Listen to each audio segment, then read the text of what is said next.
afternoon, good evening, good night, and welcome to today's episode of Law, News, and Laughter. Do not adjust your television sets, do not adjust your phones, do not adjust your PCs. I am on time, or theoretically I should be. Because guess what? I'm not live at all. This is a pre-record. Unfortunately, something came up and I have to travel out to my regional office, so I decided to pre-record this Sunday night my time, so that you guys have something to watch Sunday evening your time. In today's episode, we have UFO whistleblowers coming out of the woodwork. We have the most dangerous plant on the planet, the Gimpy Gimpy, finally arriving in the UK. We have the Kansas Attorney General is suing to strip gender markers off of IDs in Kansas. And some Georgia teenagers are up for a murder involving eggs. All this and more. Law, News, and Laughter, people. Let's get stuck into it, shall we? Crap, where's it gone? Here we go.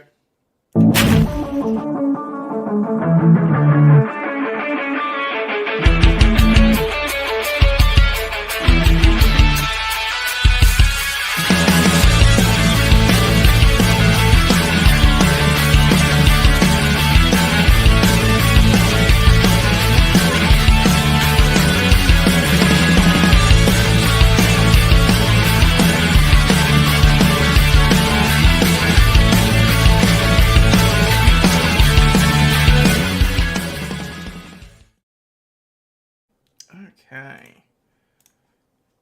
Just make sure that I'm putting that up. So people have got a reference, okay? Let's have a look. Let's get started, okay? True or crazy? UFO whistleblowers coming out of the woodwork. In a June 26th interview with News Nation, Senator Marco Rubio, a Republican from Florida, stated that multiple individuals had corroborated a whistleblower's explosive allegations of a secret, decades-long UFO crash retrieval and reverse engineering effort. As the top Republican of the Senate Select Committee on Intelligence and a member of the so-called Gang of Eight, Rubio's extraordinary comments carry particular weight. According to Rubio, only one of two remarkable outcomes will ultimately explain recent developments. Either what the whistleblower is saying is partially true or entirely true, he said, or we have some really smart, educated people with high clearances and very important positions in our government who are crazy and are leading us on a wild goose chase. Neither of those scenarios strikes me as particularly pleasant. Most of these people, he continued, have held very high clearances and high positions within our government. So ask yourself, what incentive would so many people with that kind of qualification, these serious people, have to come forward and make something up? To be fair, there's plenty of people that would come out of the woodwork and make crap up if they thought it was for their own personal benefit. But that's not really the point. Pressed for details, Rubio stated that individuals with first-hand knowledge or first-hand claims are saying to us what they've seen out there in the public record, whether it's about legacy UFO programs or about current events. According to Rubio, the whistleblower's statements are beyond the realm of what seems to us on the Senate Intelligence Committee... Beyond the realm of what any of us on the Senate Intelligence Committee has ever dealt with. Aren't you guys on the Senate Intelligence Committee? That's a little bit concerning. Rubio has addressed claims that individuals involved with such alleged retrieval and exploitation programs are withholding information from the Pentagon's new UFO Analysis Office. The Pentagon has a UFO Analysis Office. Right. Okay. Oh, dear. If the allegations are true, Rubio stated that there's a group of people who believe that they possess something that they don't need to share with anybody, including elected officials whom they view as temporary employees of the government. Rubio likens such a dynamic to an internal military complex that's their own government and is accountable to no one, which ultimately would be a huge problem, even if it's partially true. I agree. We do not need any shadow government. The current government's bad enough as it is. Echoing Rubio, Representative Mike Gallagher, a Republican from Wisconsin, who serves on the House Intelligence Committee, stated on June 27th that all sorts of UFO whistleblowers are coming out of the woodwork and telling Congress that they've been part of this or that UFO program. According to Gallagher, last year's enactment of the UFO whistleblower protections resulted in a variety of pretty intense conversations. Intriguingly, Rubio believes that there are still a lot of people who are starting to edge towards coming forward, but are waiting to see how it plays out for the people that came forward first.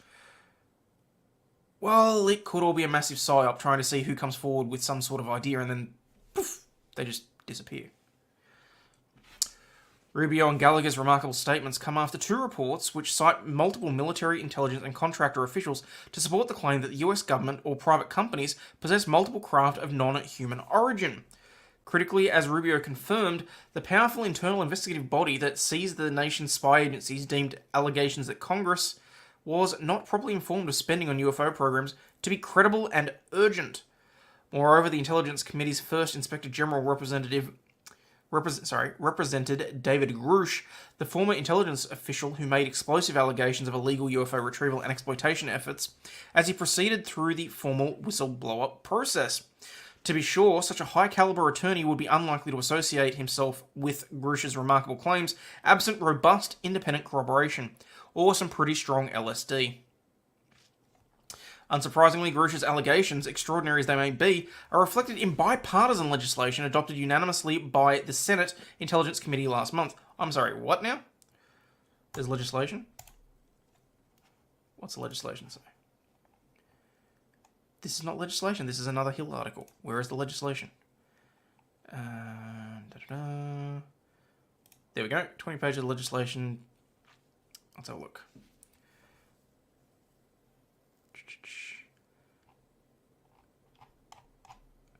Oh, blimey, that's 220 pages. Never mind.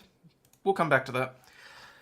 The Intelligence Authorization Bill, in short, immediately halts funding for any surreptitious UFO retrieval and reverse engineering government programs. Perhaps more importantly, as Rubio stated, if the explosive claims of such activities are even partially true, then somebody's broken the law, because the types of activities detailed by the whistleblowers have to be disclosed to Congress. To that end, the new legislation instructs individuals with knowledge of such activities to disclose all relevant information while granting legal immunity if it is reported appropriately and within a defined time frame. There's actually a statute of limitations on protection as to whether or not you... Are you actually serious about this? There's a statute of limitations for protection for being a whistleblower about unidentified flying objects. If you're one day over, they can lock you up and throw away the key, despite the fact that they've been misappropriating many millions of funds to retrieve UFOs. Okay, all right. As Rubio stated, such individuals will have to make a decision. Do I just basically ignore the law and the consequences that come with it? Of note, there are indications that at least one law enforcement agency is conducting a sweeping investigation of the United States government's handling of UFOs. What are such indications? Of course, there's going to be another Hill article. Beyond encouraging whistleblowers to come forward, the overarching goal of the Senate legislation is to integrate any non-Earth organic or exotic UFO material secretly held by the US government or private contractors into the broader scientific and industrial base for analysis. This mirrors concerns expressed by multiple officials that excessive secrecy prevents the robust scientific analysis required to fully understand the advanced non-human craft allegedly retrieved in recent decades. Now look, I generally tend not to be much on the way of conspiracy theorists. I think it would be folly to believe that in the vast universe that we are alone. The law of large numbers just tells us that it's not possible. There are however many billions of planets, potentially. So I think it would be very arrogant of us to assume that we are alone in this universe. But why would they come and annoy us? And more to the point, why, I would understand that a government would try and keep certain things from us. To, not create mass hysteria or anything like that. Or, do the whole, what's it called? Tact or plot from Transformers and, reverse engineer all the crap so that we get wind up with mobile phones and microprocessing chips and all sorts of stuff. But it's actually at a point where it feels a little bit too far gone to me. I kind of feel like if this was happening, we'd know about it by now. Because the governments aren't that smart. With the introduction of a companion amendment in the House, the intelligence bill is likely to be signed into law later this calendar year. Indeed, as Rubio makes clear, Congress is taking the UFO claim seriously. It's bipartisan, everyone's working on it. To that end, the public may soon hear directly from some of the whistleblowers. Oh, I'll be very interested to hear from it. Senator Kirsten Gillibrand There's a place near us called Gellibrand, but it's spelled with an E, so... who sponsored multiple rounds of sweeping historic UFO-related legislation, is planning a hearing featuring Grush and other individuals who have spoken to Congress. At the same time, Representative Tim Burchett, Republican from Tennessee, and Representative Anna Paula Luna, Republican from Florida, are co-leading a House Oversight Committee investigation into the government's handling of UFOs. Like their Senate colleagues, the duo plans to hold an open hearing with whistleblowers in the coming weeks. Ultimately, Rubio stated, people whom we entrusted to do something really important for our country are saying some pretty incredible things about UFOs. Even if so many high-level officials have gone crazy and are telling tall tales, Rubio is correct to say that we've got to figure this out. We can't ignore it. That's very fair. That's very fair. Trouble is for me... It's a trap! Very much sounds like a trap. So... And, I can kind of imagine the... agency or whoever it is going through trying to work out, and I'm getting a report back that we ain't found shit. So, but anyway, I digress, and moving on, because I'm not going through that 220 pages. So, a robber has attempted to hold up an Atlanta nail salon, leaving after being ignored. Now, I watched this. This is freaking hilarious. A would-be robber in Georgia was forced to give up when the people he was attempting to terrorize didn't seem to care. Surveillance video from the nail salon in Atlanta captured the business's bizarre encounter with the suspect. "Everybody get down, give me your money, give me your money," the suspect said on the video as he yells as he enters the salon. The suspect kept his hand inside a bag as he pointed it around the room, making it appear as though he had a weapon. I'm not going to lie, it does not look like he has a weapon. I actually think this guy could not afford a weapon, and he's borrowed his wife's handbag. However, his demands were met without much of a response at all, as customers remained seated and some did not even look up at him. Either that or they're just that used to being robbed. I don't know. You tell me. Only one woman hesitatingly stood up and raised her hands. The suspect took her phone as she slowly walked out the door, still watching the situation. He eventually gave up and fled the scene not long after. Investigators with the Atlanta Police Department Robbery Unit are asking for assistance from the public in an ongoing investigation, said Crime Stoppers Greater Atlanta. Witnesses indicated that the suspect entered the location wearing a blue hat, sunglasses, and blue jeans. I'm just putting it out there. He's completely on camera, and sunglasses don't really do much to cover your identity. You've got him on camera. I don't think you need much of the description. Just saying. Excuse me. Authorities said that the suspect left in a silver-coloured sedan. There you go. That adds a little bit to it. But seriously, watch this video. This is hilarious.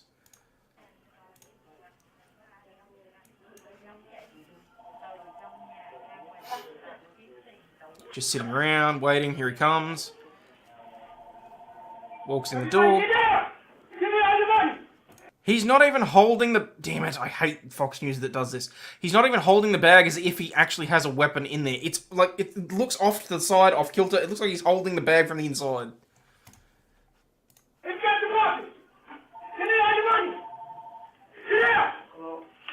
The guy is still taking a phone call. He just does not care. Oh, I didn't actually see that the first time around. He took her phone. That's the only thing that he took.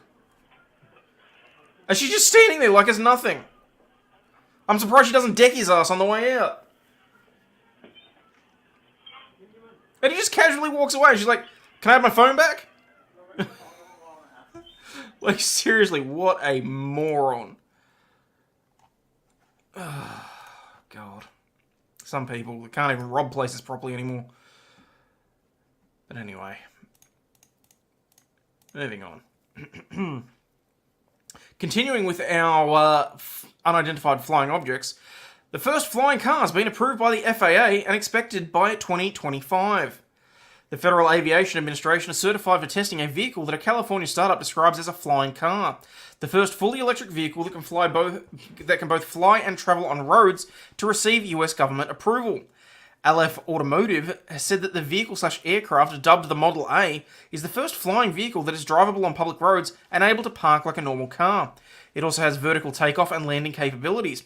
It apparently will be able to carry 1 or 2 occupants and will have a road range of 200 miles or a flying range of 110 miles.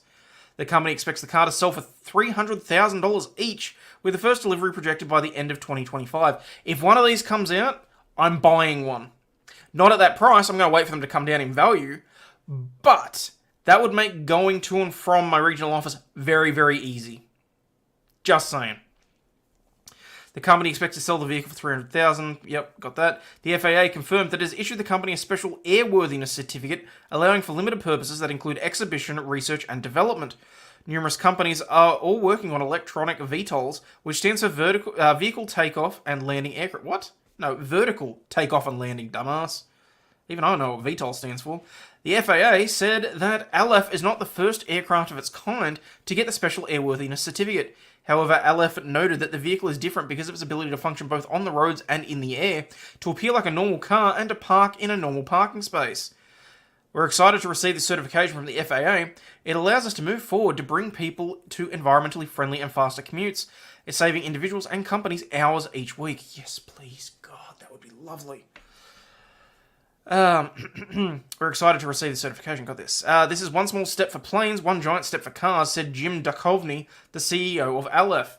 The company's website said the flying car will be certified as a low-speed vehicle, which means it won't be able to go faster than 25... I'm sorry, what? The company's website said the flying car will be certified as a low-speed vehicle, which means it won't be able to go faster than 25 miles per hour on a paved road. The assumption is that if a driver needs a faster route, the driver will use their flight capabilities. So if you need to go somewhere faster than 25 miles an hour, you have to take to the air, basically. Regardless, it still needs approval from the National Highway Traffic Association, Safety Administration, to go on roads. Development's been underway on the vehicle since 2015. For friends, Konstantin Kisley, Pavel Markin, Oleg Petrov, and Duchovny, inspired by the Back to the Future movies, which foresaw flying cars being available in that year, decided to form a company to try to develop them. It's late at night, people. I'm not exactly going to go off the rails, but my eyes are already going. In fact, I'm going to wipe them. I don't care anymore. I was going to try and avoid that, but I'm starting to get sleep in them. According to the company, an initial automated flight test of a skeleton version of the car was successfully conducted in 2018, and a full-size prototype was flown the following year. But Aleph said that it needed the FAA Special Airworthiness Certificate to continue conducting the necessary research and development. The company also said that earlier this year it had taken refundable pre-orders for more than 400 of the vehicles, with the cost of $150 or more to be... What? With the cost of $150 to be in the general queue, or $1,500 to be in the priority queue. Let's have a look at these, shall we?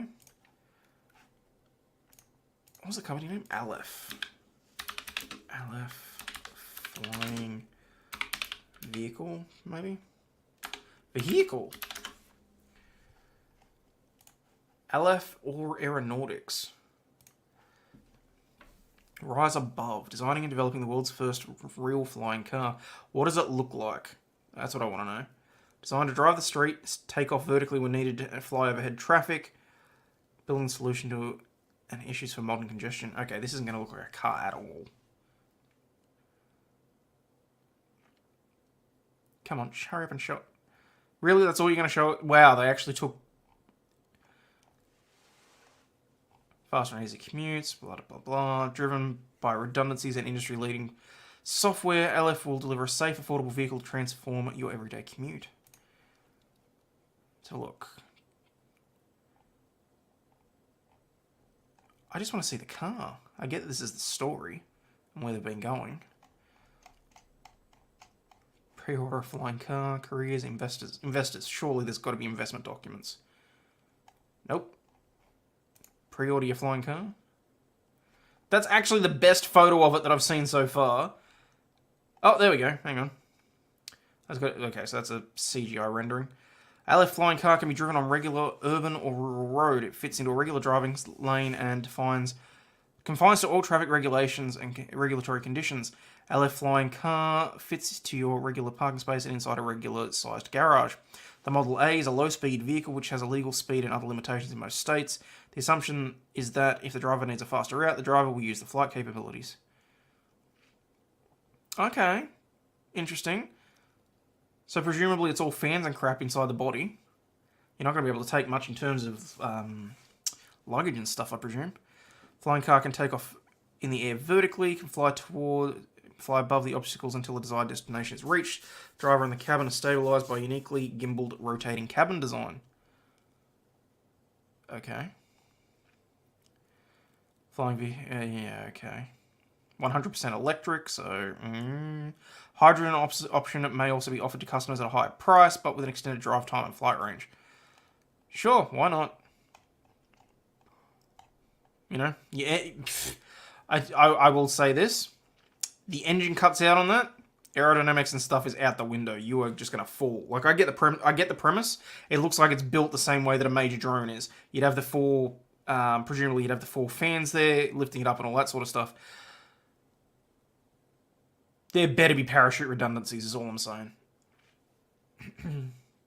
Mind you, looks interesting. Maybe it's a step towards the future. I'd certainly be willing to give it a shot. Maybe. You know, provided you don't need a, like, pilot's license. Although you kind of expect that you would. Where are we? Okay. A woman is found alive and stuck in the mud a week after she went missing. That's right, people. Parks and rangers are trying to let you know. If you do get lost and stuck in mud, don't wait a week for someone to find you. Try and get help. That's actually pretty bad advice now that I think about it. A woman was found alive stuck in the mud at a Massachusetts state park a week after she was reported missing, according to police. Hikers heard Emma Tatuski screaming for help at the Borderland State Park on Monday and alerted the Eastern Police Department. Actually, no, that's a good point. You're supposed to remain with your vehicle. You're supposed to stay with the car. First responders made it to a location using all-terrain vehicles and rescued her by carrying her out of the woods on in a stretcher-like basket. She was conscious and alert, but was taken to hospital for observation, according to Stoughton Police Department. We thank everyone involved. The public never gave up hope that she would be located safely. She could not have been located without the public's help. Her family had not seen her since Monday of last week, and police announced she was missing the following day. Police said that at the time she did not have a cell phone on her, and she had a history of struggles with mental health. The National Park Service advises people to turn on four-wheel drive before driving in sand or mud. It also advises that you use low gear and keep low steady pressure on the accelerator, as accelerating too much can cause tyres to dig deep into mud. If there's not enough traction under the tyres, you should quickly move the steering wheel from side to side. You can also place solid surfaces, such as your vehicle's floor mats, underneath the tyres to create traction. It's also best to stay with your vehicle and not abandon it, as a stranded vehicle is easier to spot than a person. Yeah, that's why I shouldn't have said what I said earlier. You should also avoid strenuous activity and stay in the shade of the car. So there you go. Not that that was in any way any sort of advice. What's that? Blue button jellyfish washing ashore in Texas beaches, but don't touch it. Ooh. Well, it's nice to know she was found alive and well. That's the main thing, really. Isn't it? I think it is. This one's a little bit weird. Chinese authorities swoop on a restaurant that challenged customers to eat 108 dumplings. I don't understand why this is an issue for Chinese authorities. Are the dumplings really that good that Winnie the Pooh wants them all for himself? A restaurant in China that challenged its customers to eat more than 100 dumplings in return for a free meal has fallen afoul of the authorities, who are investigating whether it violated the country's anti-food waste law. Seriously? Local authorities in Yibin City in the southwestern province of Sichuan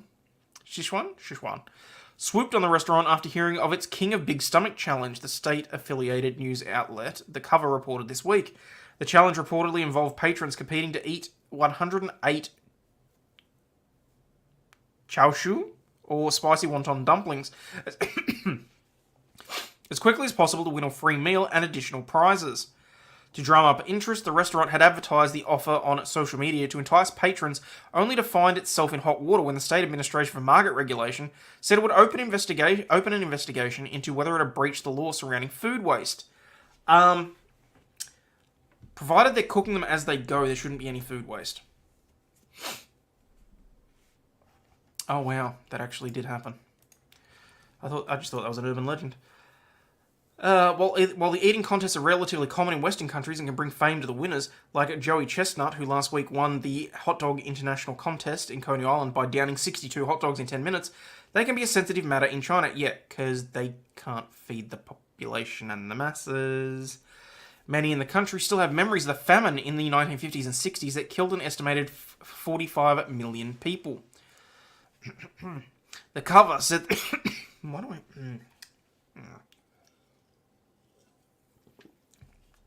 The cover said that the restaurant, which it did not name, was one of several being probed by the authorities over similar competitions. Chinese leader Xi Jinping has in the past called food waste shocking and distressing, and in March this year said agricultural supplies were like the foundation of national security. The law against wasting food was enacted in 2021 following pointed government criticism of online bloggers who live-streamed themselves binge eating to draw in viewers. Oh, I so badly wanted to do a bit then, but I'm going to stop myself. Many of the accounts were subsequently suspended by the social media platforms. I'm shocked. CCP doesn't like something and all of a sudden the social media platform is cutting out their accounts. Not surprised in the slightest. Why the hell would I be? Many of their accounts were subsequently removed. Under the law, restaurant owners can be fined up to 10,000 won or $2,069. 69. If their establishments induce or mislead customers to order excessively to cause obvious waste. Because ordering to excess and eating it is still waste, because it's more than an individual needs compared to the masses. Lovely. Radio and television stations, as well as online video and audio providers, face a maximum fine of 10 times the amount if they're found to be involved in making, publishing, promoting programs or audio messages about eating excessively and binge eating or drinking. That's right, fatties in China, you get in trouble if you eat too much. The restaurant in Yibin demonstrates behaviours of binge eating and drinking and inducing customers to order excessively, the cover said, citing the local market regulator. However, some Chinese internet users have criticised the authorities for overreaching. Ooh, don't do that. That's how you disappear. That's how you go bye-bye. Is this counted as a waste? Why not let people compete for the biggest eater? Will the food not consumed there actually go to the poor? Wrote one user on Weibo, China's version of Twitter. Another user pointed to the country's poor track record on food safety and said that it included scandals ranging from contaminated baby milk to the use of gutter oil, recycled oil tainted with food waste, or even sewage. Ugh! You didn't regulate food safety, but this, the user said. Yeah, don't know how I feel about that. Ooh. Cooking food in sewage? Ew. I mean, don't get me wrong, I've never been big on wontons. It's just not my style of food.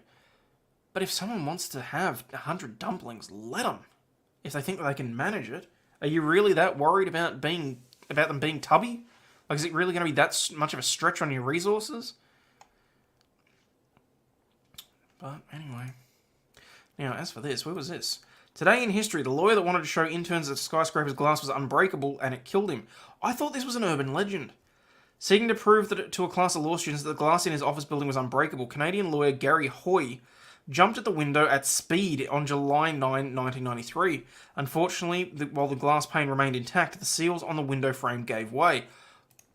I legit thought this was an urban legend. Hoy fell 24 floors to his death from the Toronto Dominion Centre. The bizarre death traumatised the students and led to the closing of the Holding Day Wilson, one of the largest firms in Canada. No shit, the law firm closed as a result?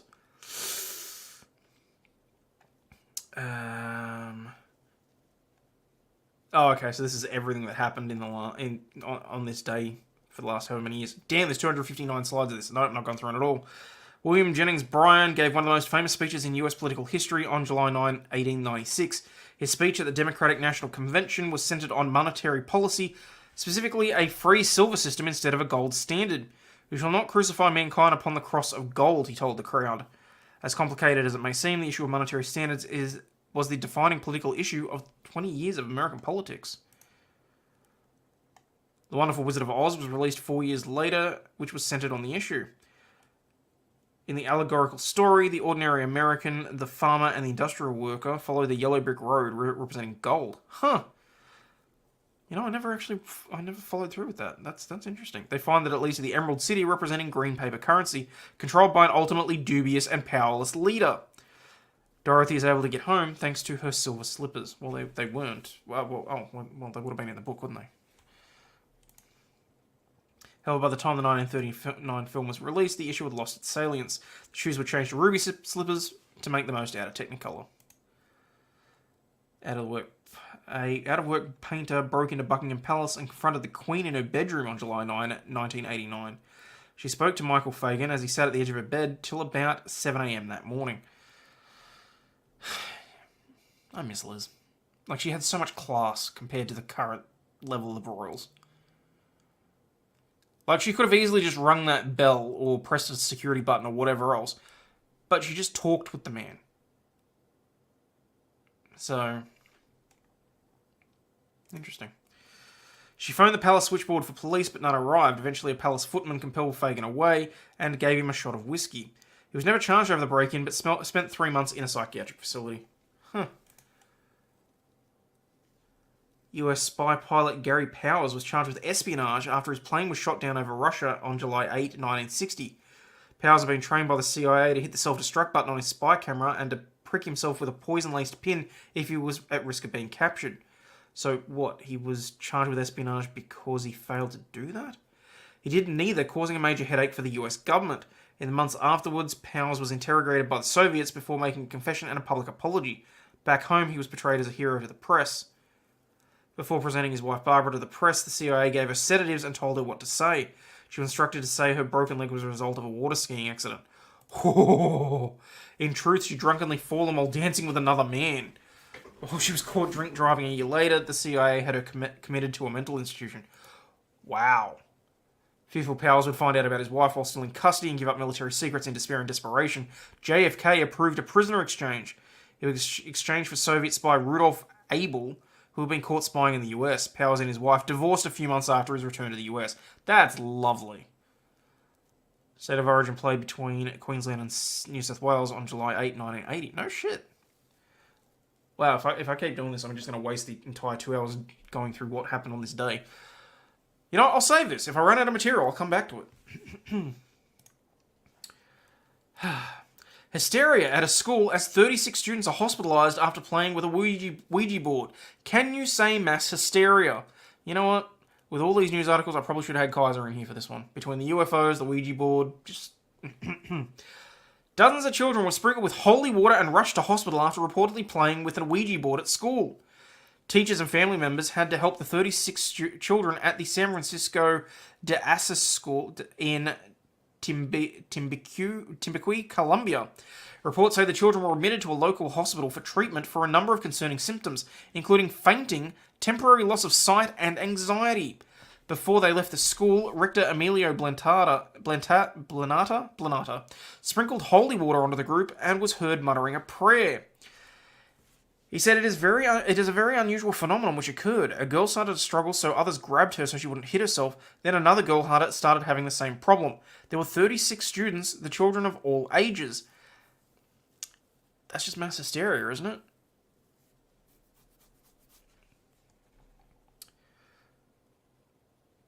That is what is believed. It was a diabolical situation. There was no explanation for what happened. There is none.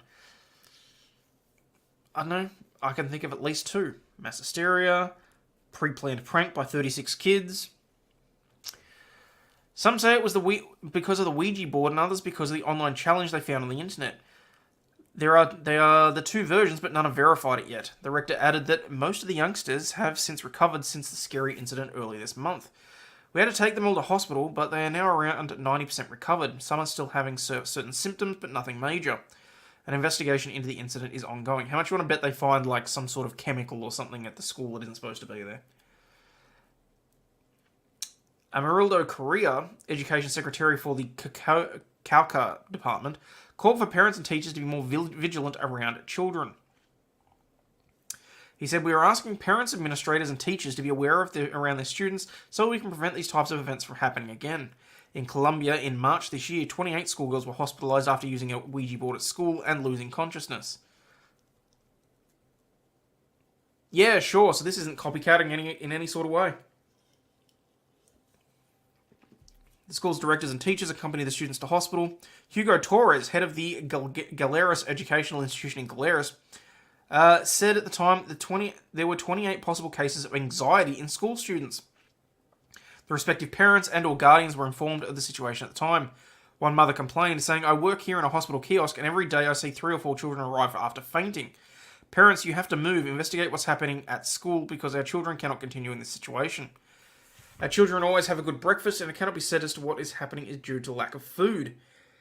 At the time, a police officer who retired to work as an exorcist suggested the reason the 28 girls fell ill in Colombia was because they had opened a doorway of evil while playing with a Ouija board. Chris DeFlorio, a former NYPD cop, travels the US performing exorcisms with his wife Harmony and claims to rid homes and individuals of evil spirits. Currently, there are 5 documented cases occurring in multiple schools in the country after the use of a Ouija board by teens and potentially more incidents that are not documented. For example, one previous incident mentions a teen girl standing up, speaking a strange language, and hitting her brother with a stick. I'm sorry, what? A teen girl stands up, mutters something, and then hits her brother with a stick.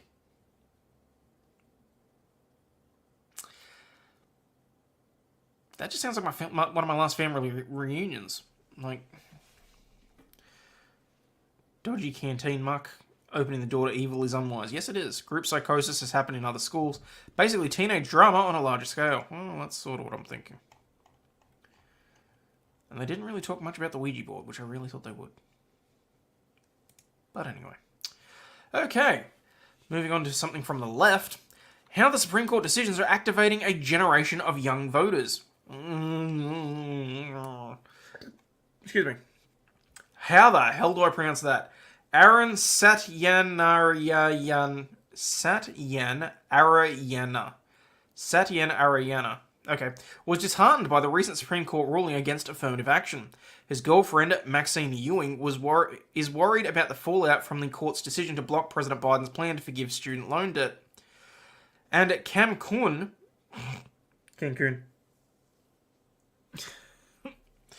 was livid that a majority of the justices sided with a website designer who refused services to LGBTQ plus people on religious grounds. Of course he was. The trio of young voters plans to make their objections known at the ballot box next year, viewing the court's actions as out of step with the issues and values important to them and their peers.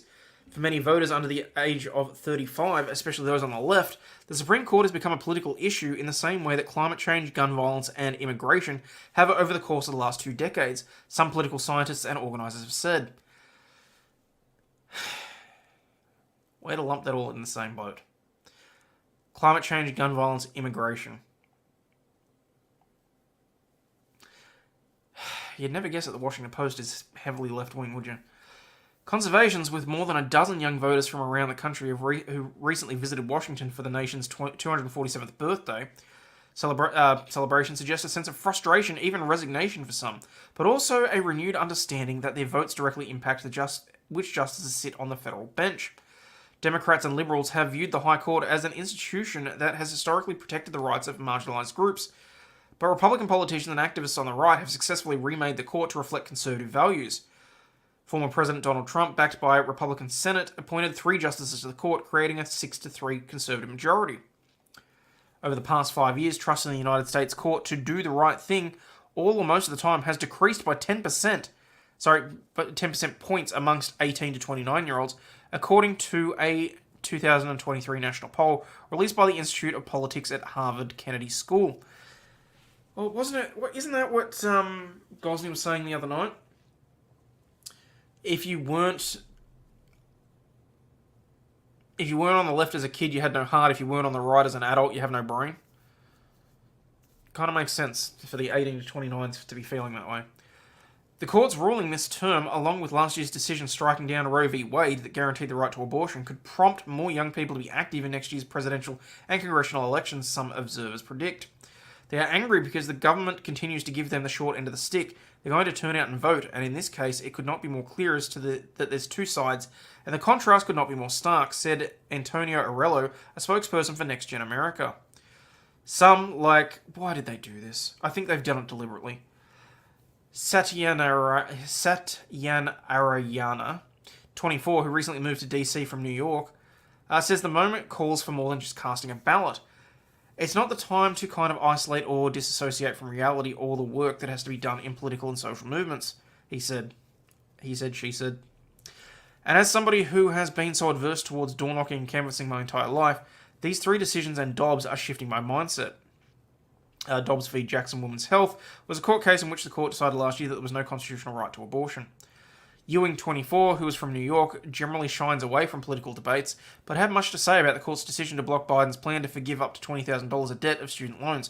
No shit, a 24-year-old is bitching and moaning because the student debts that he took out were not getting waived. I'm shocked. They are setting up a generation and future generations for failure, and it's going to impact on everyone, Ewing said, as she and the other guy stood on a shaded stretch of grass in the National Mall.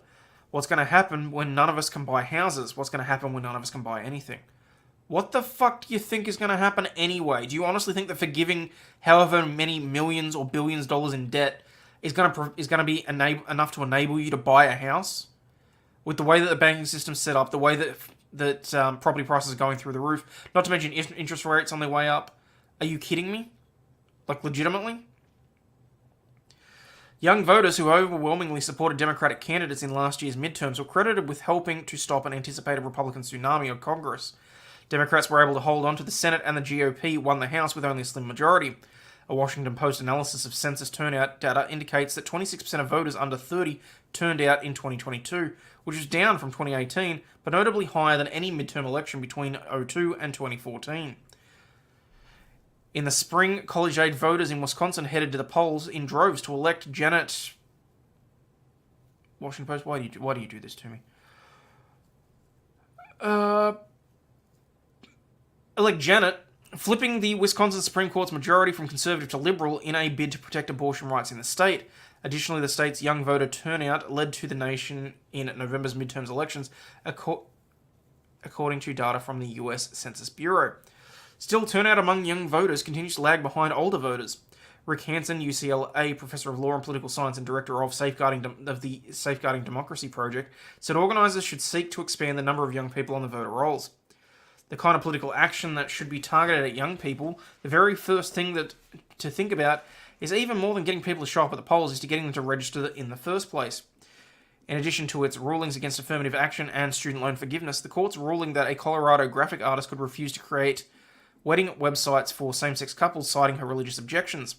Korn, 34, identifies as a member of the LGBTQ+ community. He said he vividly remembers the day the court guaranteed marriage rights for the couples. He cites the 2015 Oberfeld v. Hodges decision as a moment that he started to pay attention to the Supreme Court. I felt so supported by my country, he said. Now, almost a decade later, he struggles to grapple with what he describes as a Supreme Court swing in the other direction. I want to believe that the Supreme Court is not political, but it's very hard. I think what everybody's feeling right now is we're tired of the government telling us how we should live our lives. Let us have our freedoms. Let us love who we want to love. Let us go to college where we want to go to college.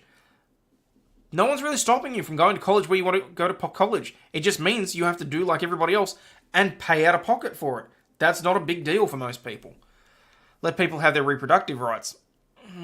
Personally, I think that's between the individual and God. Korn, who lives in Little Rock, Arkansas, said he hopes to join organising efforts for LGBTQ issues and student loan forgiveness ahead of the next year's election. Good God, who wrote this? The typos through this is staggering. Like, I mean, I know that the Washington Post is a rag at times, but this. Although we'd like to see new leaders in the Democratic Party run for president, such as Michigan Governor Gretchen Whitmer or California Governor Gavin Newsom, he plans to support Biden in 2024. And that's the reason the Democrats are going to lose, because people are still turning out to support Biden. He is the right person, especially with us potentially facing Trump coming back. Christian Blanks is also describing himself as a conservative, but as he and his mother Barry paused in front of the Supreme Court recently to grab a photo, they both expressed their doubts about the Republican Party's ability to capture their vote in the 2024 election cycle. Blank's sister is transgender and in their home state of Louisiana has spent most of her life under attack. Just this year, amid sweeping changes to laws governing diversity and inclusion programs in the school and access to abortion, Louisiana legislators made repeated efforts to ban gender-affirming medical care for young transgender people and sought to enact a Don't Say Gay bill, barring discussions about gender and sexuality in schools. I used to be kind of conservative at first, but then after all of these, kind of Bible-pumping senators and candidates have come about, I've definitely become more on the left. His mother thinks the Supreme Court, which for decades was seen as protecting the rights of marginalised groups, is now influenced by career politicians. Term limits. Term limits would be very helpful on both sides of the divide.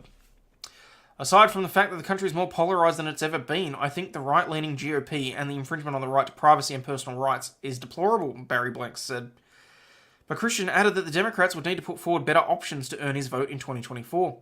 If it's just really primarily going to be Joe Biden versus one radical left-leaning candidate running, I'm not even going to bother because where I vote in Louisiana, it's always conservative folks that win. According to a 2023 survey by Marist Poll, 50% of 18 to 29-year-olds disapprove of the job that Joe Biden is doing as a president. Well, duh! And the sky is blue and water is wet. The poll also found that 61% of young people don't want former President Donald Trump to return to the Oval Office. I don't know how I feel about Trump running again, honestly. I don't like him as a person. I do think some of the policy... I've said this before. I've never really liked him as a person, as a politician, but some of his policies have been appropriate. And I do think there's certain things in the last year, maybe two, that would have come out very differently had he been in place. But I don't know enough about the other candidates. I mean, the only other one that I really heard anything about is DeSantis. And from what I gather, he's not going to win the hearts and minds of the people. So, if you've got your choice between Biden and Trump, I'd be leaning towards Trump, honestly, after everything that I've seen of Biden. I mean, come on. The man can't ride a bike without falling over. He can't go up or down a flight of stairs to Air Force One without falling over.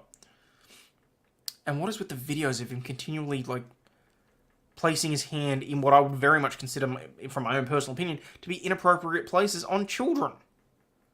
As they're taking photos and that sort of thing. I'm sorry, it's not appropriate. That's even without starting on, whether or not other members of his family are doing cocaine while he's in the office. I don't really care if it's true or not. The optics of that are bad.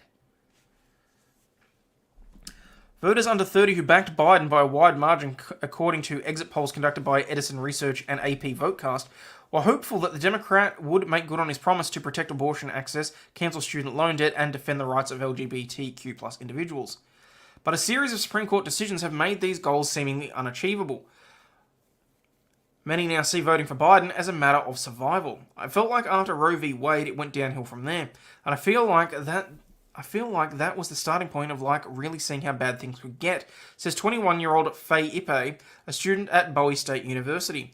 I feel like young people don't have a lot of trust in them. We're going to have to just pick the lesser of two evils, and I'm just about doing my due diligence. Organisations like Next Gen America, a liberal advocacy group and political action committee, are trying to make sure that disillusionment doesn't turn into disengagement. Its mission is to increase national voter turnout on college campuses, and among voters aged 18 to 29, who are the most impressionable, by the way, and more likely to rise up on issues that appear to be injustices amongst people, because, at that stage you're still young, you're still heartfelt, you're still not yet disillusioned with the world. That's why so many kids going into law school think they're going to be human rights activists or defense attorneys that make a change in the world, and then they wind up being pencil pushers doing conveyancing transactions or, all sorts of crap. I'll admit it, I did it. I went into first year law thinking that I was going to be a human rights activist and fighting the fight for the little person, David versus Goliath, all that sort of stuff, and then I started working in the field. I started learning the law. I started getting older. And there comes a point where you realise you can make a difference in the world, just not in the way that you think. It is not that... How do I put this? Not everybody's Elle Woods. And when the shine wears off, you realise that you go about your day in a more appropriate way than being the saber rattlers that, have to fight for a cause. So vociferously? I don't know. Through social media outreach, organisers educate about voting resources and Supreme Court rulings and their impact through trusted messengers and peers who can communicate the stakes of the decision, so people that are already indoctrinated. Although young voters have consistently leaned Democratic, the party shouldn't take that support for granted, organisers warn. Clarissa Unger, CEO of Students Learn, Students Vote Coalition, a non-partisan voter education network, non-partisan my ass, working to increase turnout amongst college students, said Gen Z voters don't bind themselves to parties, but instead respond to candidates who demonstrate an understanding of their lived experiences. Both parties have an opportunity to make a direct appeal to young people and to bring them into the fold, and I think it's either party's detriment not to do so. A study by the Tufts Centre for Information and Research on Civic Learning and Engagement estimated 8.3 million youth became eligible voters in 2022, with 46% representing communities of colour. If mobilised, this diverse group of newly eligible voters brings with them a unique set of policy priorities shaped by identity and informed by significant national struggles like confronting the bug and social justice movement that grew around the police killing of George Floyd. Way to just throw that in there. According to data from the Education Data Initiative, over 15 million millennials have student loan debt, owing more to the government than any other generation. Yeah, it's called inflation. On average, the group carries a balance of $33,173 per borrower, with many waiting with fingers crossed for the passage of Joe Biden's loan forgiveness agenda. This gives me the shits. It really does, the whole thing about loan forgiveness for education. You take out a loan, you're responsible for it. You understand that. Over here in Australia, we have HECS and HELP, which is basically you get a loan from the government that gets indexed. It doesn't have an interest rate. It gets indexed as to the amount that it is, whatever it is per year at the end of each financial year. Those loans start getting repaid once you make a certain amount of income. Now, I don't know if that's how it's set up in the United States. It seems to work pretty well here. If you make a certain level of income, then you start paying it out of your tax return at the end of the year. Some people never get to the point where they actually ever wind up paying that back because either they don't wind up making enough income or they, piss off overseas or whatever else. But the point is, you're still responsible for the loans that you take out. It's not like you can go, I'm going to take out a loan for $20,000 for a car to get me from A to B and hope that the government just decides to wipe that off for me. Like, I'm sorry. You want to go and get the education, you work for it. That's the way that it should be. Yes, there were generations that had free education. And look where it's gotten us. Suck it up, buttercup, have a cup of concrete and work your ass off like everybody else is. Fucking passage of student debt waiver. For student borrowers like Estefani Marchina, 21, a senior at the University of North Carolina, Greensboro, when she took out the loans, she didn't think ahead of how much it might cost her to pay them back. I have loans and I'm just like, I'll figure that out later when I graduate. Exactly, you were a dumbass about it. You didn't understand what you were getting into. But that's your own goddamn fault. And your parents' fault, let's be fair. She said that she never knew much about Biden's loan forgiveness plan and didn't imagine a possibility in which it would ever happen, but now she thinks it could be a helpful resource. She hopes to attend graduate school next year, pursuing a master's degree in public health. She wants to make healthcare resources more accessible for minorities and people with disability. I think there's a lot of change that needs to be made, she said. Come 2024, she's certain she'll make her way to the polls to cast a ballot for Joe Biden, bringing her boyfriend Chase in tow. Because, you do whatever you have to for the, meow. Marchina says she voted for Biden in 2020 because he was the lesser of two evils. In an ideal world, her candidate of choice was Bernie Sanders. Oh, fuck. So, okay, any credibility this chick had just went out the window. You have to be smart, I think. Slowly you have to make a change to get more Democratic people into office, she said.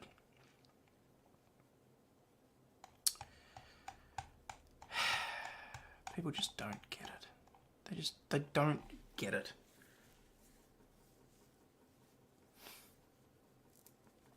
And as for the courts being one politicised and being one way or another, the courts should always be on the opposite side of the divide to whatever government is in power. So here for us, it's the same with the states and the federal government. If you have one set of powers in power in federal, almost invariably every state will flip. If you have the rights in power at the federal level, the lefts will be in power at the states. If the lefts are in power at the federal, the rights will be in power at the states. Admittedly, not really the case at the moment. It's all left at the moment, which is more than concerning. But the court system is a check and balance on the legislature. That's the point of it. The fact that people are getting pissed off because it's not going the way that they expect it to because the government's in power, oh, diddums. That just means that a check and balance is in place that is actually effective and working. That is making sure that a government does not have unfettered power to run through whatever they want through the legislature and to, unilaterally decide things that generally affect people's lives. I know some people will be upset about that because they say that, oh, well, the Conservative Court is the ones that's actually unilaterally affecting people's lives. Well, they've got however many hundreds of years worth of precedent to go off of. They've been around a lot longer than, say, the 19 to 24-year-olds that are that are trying to make their decisions heard now. But anyway, I digress.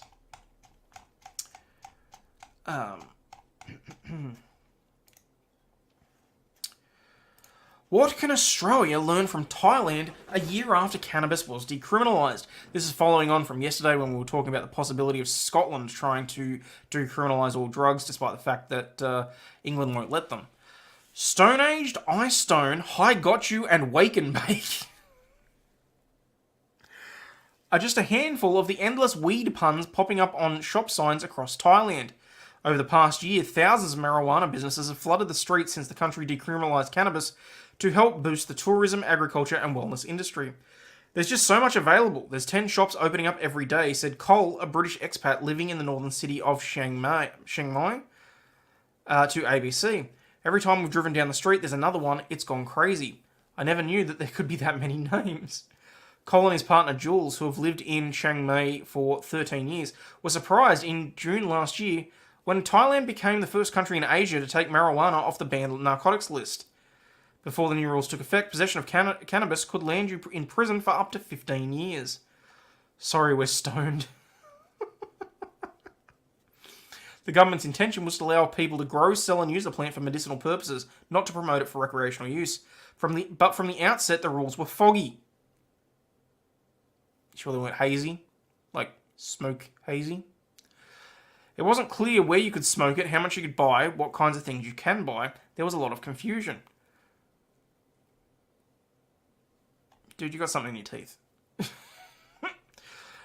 Promised legislation has failed to pass through the parliament, leaving the country without an umbrella law to regulate the plant's use. While smoking weed in public is illegal, recreational use at home is unregulated. So far, more than 1 million people have registered to grow the plant, and there are about 9,000 legally registered sellers. Although there have been benefits generated by a new industry goldmine, even cannabis advocates are calling for more rules and regulation. Kitty Chapaka, a pro-cannabis activist and owner of Chapaka, a marijuana shop in Bangkok, said the new industry stemmed out of nowhere. Now she says the government is left questioning how do we deal with this. I would say it's beneficial, but it can also be predatory and damaging. It's kind of like being back in the Wild West. Yeah, if all the cowboys were high and taking potshots at cans. With concerns raised by some MPs over the substance abuse and protections for children, Thailand's new coalition government led by the Move Forward Party remains locked in a debate over litigation. It has flagged reinstating cannabis as a narcotic until a bill is passed. As discussion ramps up to relax cannabis laws across Australia, Professor Simon Lenton, director of the National Drug Research Institute at Curtin University, said it was important to look at Thailand's 1-year experiment to help get the right model. What we've seen in Thailand really shows us what we shouldn't be doing rather than what we should be doing, he said. Ahead of the laws changing last year, the Thai government celebrated by distributing 1 million free cannabis plants across the country. You get a plant, you get a plant, you get a plant. Thousands of ganja-preneurs jumped at the chance to benefit from an industry which was forecast to be worth as much as 42.9 billion baht, or $1.8 billion by 2025. Professor Lenton said people saw an opportunity to make money very quickly. Although there was a discussion about it being primarily focused on medicinal use, there's been a huge blowout in the number of outlets and reports from increasing rates of use, he said. Weed TH, a cannabis-related search site, has been mapping the shops and their abundance of offering for both locals and tourists. As of February 23, it had more than 8,000 products listed on the website. The platform's managing director, Lita Stitrandage, told the ABC. The growth we've seen since 22 has been nothing short of phenomenal, she said. In June, when cannabis was first decriminalised, only 2 Brave shops opened their doors. But as more shops appeared, confidence grew, and now Weed TH has 5,100 approved shops on the platform. Wow. You know, I'd never actually once thought about going to Thailand. So I don't think it might not be too bad.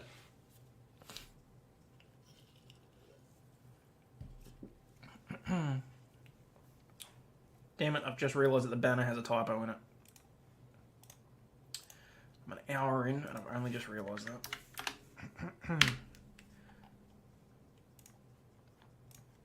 There we go.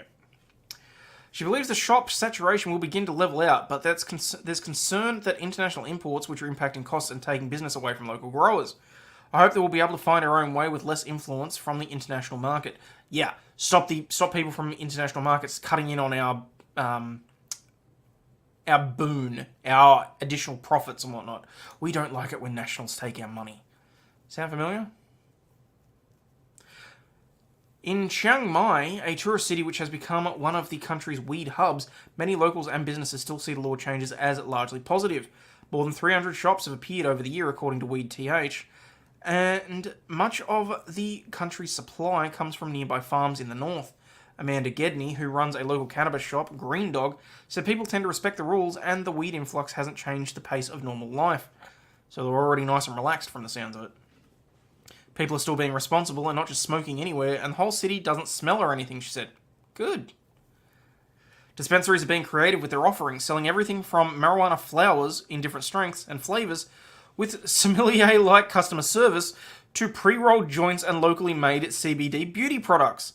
Meanwhile, local resorts have been providing cannabis-infused spa treatments, and 5-star restaurants' menus have been laced with marijuana leaves. Ugh. Ugh. Who the hell's doing that? Pitak Norathep Kitty, general manager of Antara Chiang Mai Resort, said their cannabis spa treatments have been popular, and marijuana massage oils and products made up 1/3 of their store's sales. But the resort will still only sees weed as a micro-trend, which provides opportunities for tourists looking for something memorable rather than being a main focus. Oh, I don't know. If you've got weed on the damn thing there, I'd say it's a fairly frequent main focus. From what he has witnessed over the past year,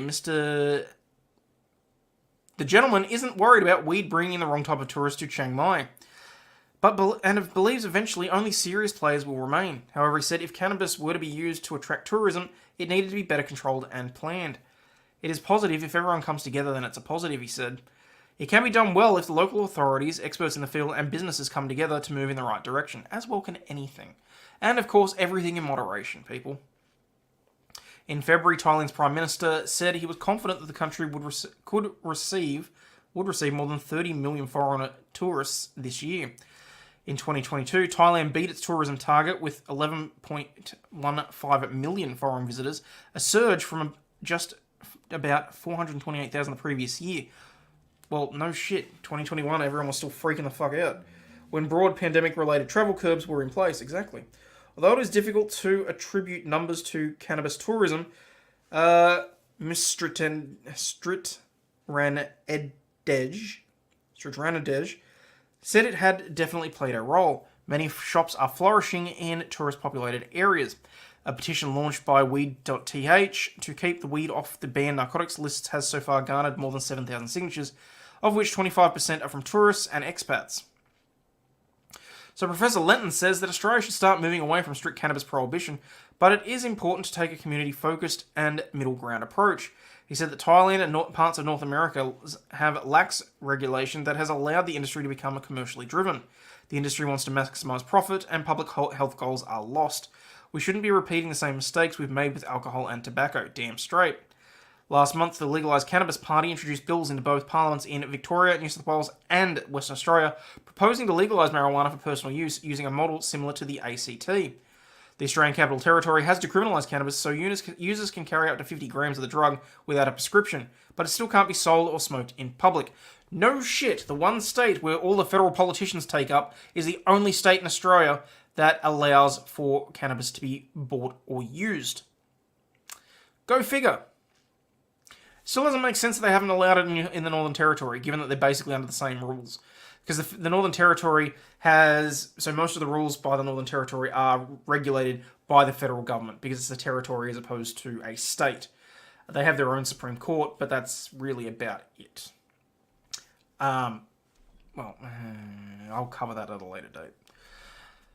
Point is, they could easily do it, and I'm really surprised that they haven't. I would fully expect that would be a huge boon to the tourism. What we're trying to achieve is a collaborative approach around harmonisation and a sensible and meaningful reform to end the criminalisation of people who consume cannabis for personal use, said Rachel Payne, a Victorian legalised cannabis MP, to the ABC. The bills will need the support from the major parties to become law, which won't happen. Follow plans announced by the Greens to introduce legislation at a federal level. The Greens model proposes up to 6 plants should be allowed to be grown at home, and that weed could be sold through regulated cannabis cafes and dispensaries. Again, it won't happen. The party said there was a potential for at least $28 billion in tax revenue to be raised over 9 years. Yeah, that's right. Hit them where it hurts, in their back pocket. Tell them that it's costing them money to not do it. It's still not going to get passed, because the major parties don't like it. And as much as they don't want to admit it, they're still receiving money from big tobacco that doesn't want the competition. Professor Lenton said it was worth considering having a small amount of retailers selling a limited range of products under strict government regulation. Other countries have also introduced cannabis social clubs, where groups of cannabis users register to gain rights to grow a certain number of plants for the club. So rather than having the aspects of Thailand's approach where it's difficult to put the genie back in the bottle, Professor Lenton believes that Australia can start by taking smaller steps, interventions that really keep the profit model out of it, and are really about maximising public health benefits and minimising public health harms. Again, it won't happen. But there we go. Moving on to another moron. Florida Sheriff's Office employee allegedly made up a story about 2 black men attempting to carjack him after he shot himself in the leg while playing with his gun. I really hope this guy got kicked off the force. I really do. A member of law enforcement used a racist fabrication and faked a carjacking to cover up his own incompetence with a firearm, and he was then fired. Thank you. Thank you. Don't come again. A sheriff's office in Florida announced earlier this week. Dakota Wood, 21, was previously employed as a telecommunicator with the Hernando County Sheriff's Office. Oh, so he wasn't even an officer. He has since resigned and been charged with a myriad of crimes, including tampering with and fabricating physical evidence, false reports of commission of crimes, and discharging a firearm in public or a residential property. Moron. On 30th of June, the deputies responded to a call about an attempted carjacking and shooting at an intersection near the Weeki Wachee Wildlife Management Area in the Weeki Wachee Gardens. Fuck me sideways. A census-designated place near the western coast of Florida. There, law enforcement found Wood suffering from a gunshot wound to his leg, the sheriff's office said in a Friday press release. Initially, he told responding deputies that he was at nearby Linda Pedersen Park during the early morning hours when he was accosted by unknown men who were trying to steal his vehicle. Wood said that the men displayed a firearm and made a threat to kill him before shooting him in the thigh. The press release said. Wood said the shooter collected the shell casing prior to fleeing the area on foot. At least he's detailed in his lie.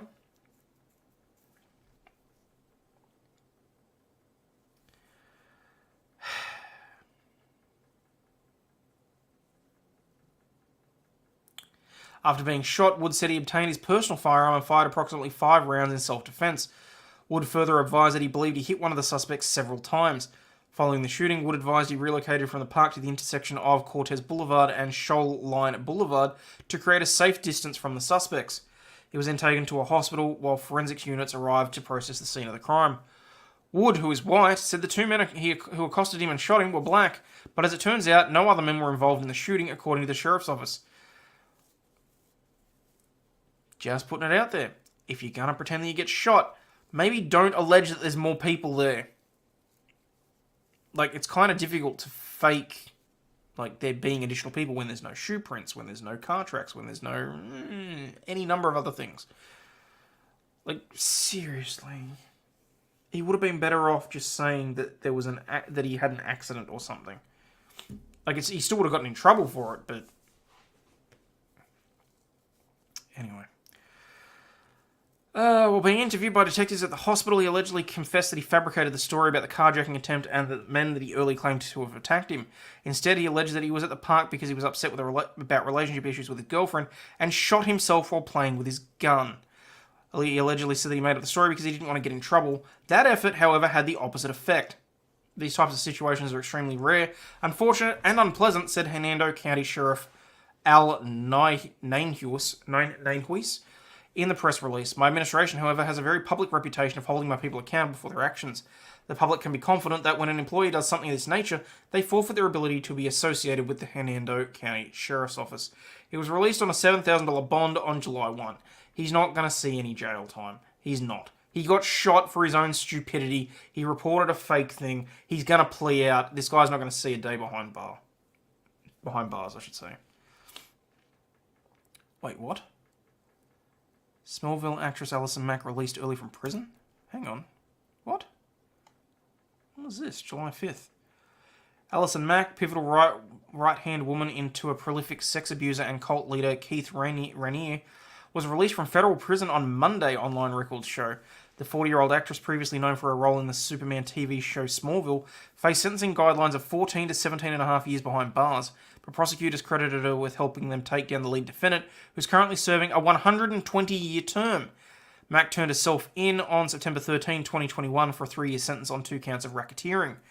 Allison Mack was released from custody of the Bureau of Prisons on July 3, 2023 via First Step Act release. The Federal Bureau of Prisons said in an email on Wednesday to Law and Crime. The last BOP institution in which she was located was a Federal Correctional Institute in Dublin. While we don't discuss a specific inmate's release method, we can share that the inmate may earn good conduct time. Prior to the FSA, qualifying inmates earn up to 54 days of good conduct for each year served, and in accordance with Title 18, Section 3624B, the Bureau of Prisons prorated the amount of good conduct time earned for the final year of the service of sentence. Under the amendments made by the FSA, qualifying inmates will be eligible to earn up to 54 days of good conduct time for each year of the sentencing imposed by the court. Additionally, inmates may be released up to 12 months early if they complete the residential drug abuse program, and inmates may release early via court order, such as a compassionate release due to old age or medical condition or clemency. Survivors of the NVIXM cult, an ostensible self-help group based out of Albany, New York, said the actress played no small role in visceral, physical, and sexual abuse that they suffered.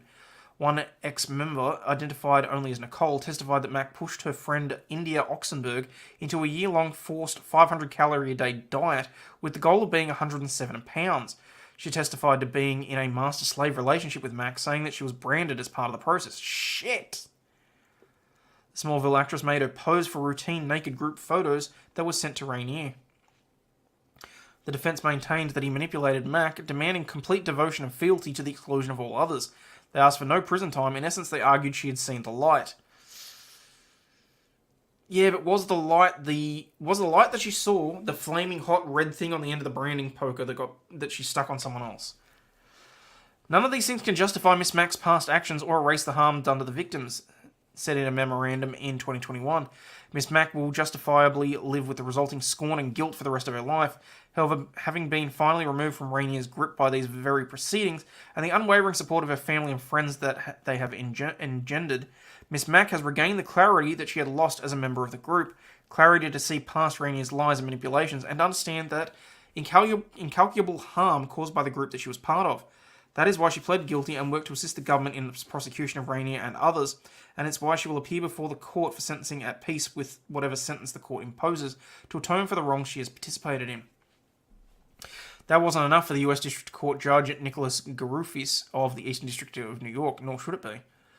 When it came to DOS and the monstrous crimes he committed in that organisation, you were an essential accomplice, he told Mack in sentencing later, saying, the Rainier could not have done that without you. Jessica Jones, one of the survivors, called the 3 years too lenient. In a pre-recorded statement, another survivor, Tabitha Chapman, wished Mack a swift recovery at the time, while also saying that the actress subjected her to cruelty beyond imagination. I'm heartbroken for you, and I'm heartbroken for all the women who trusted you and were harmed. I'm sorry to those of you that I brought into the group, Mack wrote in a 2021 letter addressing survivors. I'm sorry I ever exposed you to the nefarious and emotionally abusive schemes of a twisted man. I'm sorry that I encouraged you to use your resources to participate in something that was ultimately so ugly. I do not take lightly the responsibility I have in the lives of those I love, and I feel a heavy wave of guilt for having misused your trust, leading you down a negative path. I'm sorry to those of you who I spoke to in a harsh or hurtful way. At the time, I believed I was helping. I believed in tough love and thought it was a path to personal empowerment. I was so confused. I never want to be someone who was considered mean, but these aspects of humanity have been revealed in all of this. It has been devastating to reconcile. Damn. I didn't realise that was... Oh, see, and now I'm never going to be able to watch that show the same way. I knew she was into some weird shit. I didn't realise it was quite that bad. Holy crap.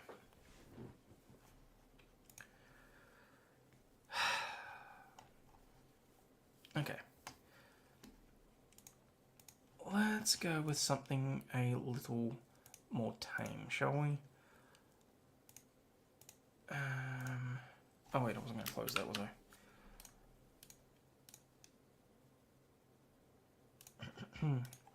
The biggest gold rush in history is about to start in the deep sea, leaving devastation in its wake. Sunday, 9 July threatens to be a momentous day for the global economy, one that marks the beginning of the biggest gold rush in history and one that could lead to unprecedented ecological damage. Yet few people seem to be taking notice. The British government has been silent. To understand the impending drama, a little history is required. In 1982, after 25 years of torturous negotiations, the United Nations passed UNCLOS, the United Nations Convention on the Law of the Sea. It involved the biggest enclosure in history, turning more than 138 million square kilometres of seabed into national exclusive economic zones, available for exploitation by coastal countries. But UNCLOS declared that the deep sea outside of the economic exclusion zones, known as the area, covering 54% of the world's oceans, was the common heritage of mankind. Deep-sea mining in the area was to be banned until a mining code was agreed, which respected the precautionary principle in limiting ecological damage and contained a formula for the equitable sharing of benefits among all countries of the world. To draw up such a code, the International Seabed Authority was set up in 1994, headquartered in the harbour of Kingston, Jamaica. Because rich countries did not want to give small developing countries power, they insisted that decisions be made by consensus. Today there are 167 member countries plus the European Union. Unsurprisingly, in the past 28 years, the ISA has failed to produce a mining code or a benefit sharing mechanism. In June 21, the tiny Pacific nation of Nauru, working with a Canadian mining company, triggered an obscure clause in the UNCLOS that says that if a country applies to start deep-sea mining in the area, the ISA has precisely 2 years to produce a code and sharing mechanism. If not, the mining can start. On 9 July, the notice period is up, and legally, applications to mine will start. To put that into perspective, this will at first open up the mining of 4.5 million square kilometres of seabed in the Pacific, known as the Clarion-Clipperton Zone, and in due course to the whole of the area. The deep sea is estimated to contain billions of tons of nickel, cobalt, manganese, and other minerals, mainly in potato-sized black nodules, which are seen as essential for a transition to green terrestrial economy, for the use in electric cars, wind farms, and other purposes. That's right. We're going to destroy the ocean's ecology so there can be more wind turbines on the land. More electric cars. More Teslas parked. This is just brilliant. Commentators have noted that all of the scientific evidence points to huge environmental risks. In a state of alarm, a growing number of countries have demanded a moratorium, as have hundreds of marine scientists. Sadly, this does not include the UK, although rather belatedly the all-party parliamentary group for the ocean met to consider whether it should. All of us should be deeply alarmed. The environmental impact of deep-sea mining could be quite catastrophic. More to the point, if the movie The Meg's anything to go by, if they fuck it up, they could release all sorts of shit. Just saying. Massive machines will scour the ocean bed to pick up polymetallic nodules, destroying everything in their path and creating sediment plumes that can suffocate coral reefs and other organisms hundreds of miles from the mining site. Mining will damage the ocean's ability to act as a carbon sink and accelerate global warming. We don't know if that's legitimate or not. I'm more worried about the little fishies. Dory won't have a home anymore. She won't be able to just keep swimming. And new research suggests that the polymetallic nodules could contain radioactive substances endangering human health. However, while the environmental issues aren't rightly receiving most attention, two other aspects have been systematically neglected. A main preoccupation of developing countries in accepting UNCLOS was that benefits from mining should be shared equally amongst the countries. At the moment, a few corporations seem en route to a bonanza for which they have no legitimate claim, while the rest of humanity will obtain nothing. The commons belongs to all of us. The trouble is compounded by the fact that the ISA is unfit for purpose. It has a wretchedly small annual regular budget of just $10 million to regulate the world's deep sea. No shit. To supplement its budget, it charges corporations $500,000 for licenses to do exploratory mining. Unsurprisingly, it has not refused any application, and currently 31 such licenses have been issued for nearly 1.5 million square kilometres of exploration. 5 of these are held by China. Of course they are. Furthermore, much mining is taking place in the economic exclusion zones, where the ISA has no jurisdiction. And as such, the ISA does not have a technical capacity or financial resource to do so. It has left corporations to do their own environmental impact assessments, which is like asking the fox to make sure that the chickens are safe. To compound the problem, the ISA has been hubristically supportive of mining. Its Secretary General says, "I don't believe that people should worry about that much." He was talking about environmental concerns, but the ISA does not even have an independent scientific council to advise it, just a legal and technical council. And it has marginalised its second obligation, to act as a steward for the global commons by drawing up an equitable formula for sharing the benefits amongst all countries. In sum, before any deep-sea mining is even contemplated, the ISA must be overhauled, and the United Nations must revise the UNCLOS so that the principles of common heritage of humanity can be resurrected. 9 July should be about more than a moratorium, although that would be a start. Sadly, we should not hold our breath in hope. Yeah, sure, why not? Just fuck up the oceans, because that's not like it's vital to life or anything. Fucking hell.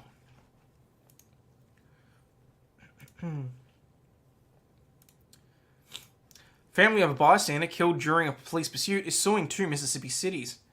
The family of a Mississippi man killed during a police pursuit in August 22 is suing 2 cities, claiming the officer's reckless behaviour led to the man's death. The family of Stephen Pearson is suing... Hang on, make this a bit bigger. Is suing central Mississippi cities of Pearl and Flowood nearly 1 year after the 47-year-old was struck on his motorcycle by a man fleeing police. In a June 26 complaint, Ray Gustavus, an attorney for the Pearson family, said the chase lasted 26 minutes and the police could have terminated it before Pearson's death. Authorities in Pearl said the August episode started after a city police officer attempted to make a traffic stop and the driver of a sedan took off. The officer pursued the vehicle into the neighbouring city of Flowood, where police there joined the chase. It ended after the fleeing sedan struck Pearson's motorcycle. Pearson flew about 20 feet off of his motorcycle to his death, according to the complaint. Gustavus said the pursuit violated state law. The family is also suing the man who fled from police and struck Pearson. Officers attempted to pull him over for a tint violation. Lovely. 3 weeks before his death, another vehicle was being pursued by Pearl police and crashed into a US Postal Service truck in Jackson, killing the mail carrier Brad Pennington, 32. That chase began when police attempted to pull a man over for speeding. Reached by phone on Friday, Pearl spokesman Greg Flynn said the city does not comment on ongoing litigation. I'm shocked. A Flowood city official did not immediately respond to a phone message requesting comment. Again, who's shocked? Not me in the slightest. Georgia teenagers accused of murder after egging incident gone wrong. 3 Georgia teenagers have been arrested for allegedly murdering a man after egging his house on Monday. The 18-year-olds Sydney Morton and Jeremy Munson were arrested along with 19-year-old Mackenzie Davenport. All 3 were charged with malice murder, battery, and criminal trespass. Additionally, Morton and Munson were charged with aggravated assault and possessing of a firearm during the commission of a crime. The charges stem from a Monday incident where Spalding County Sheriff's deputies found a man who was shot to death in the middle of the road. I'm sorry, what? How did this go from egging a house to being shot to death? After a fingerprint scan, the victim was eventually identified as Jonathan Gilbert. He also went by the name Tyler Lane.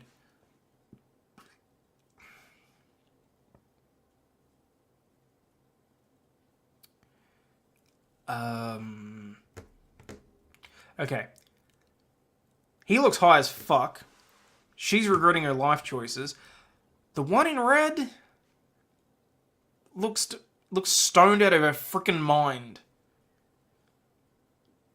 Like, she just does not care. She clearly has no remorse for anything that's just happened. She's just pissed off she got caught. Authorities say that there was a lover's quarrel involving the victim that predicated the egging. I'm sorry, what? How old was the guy that got shot?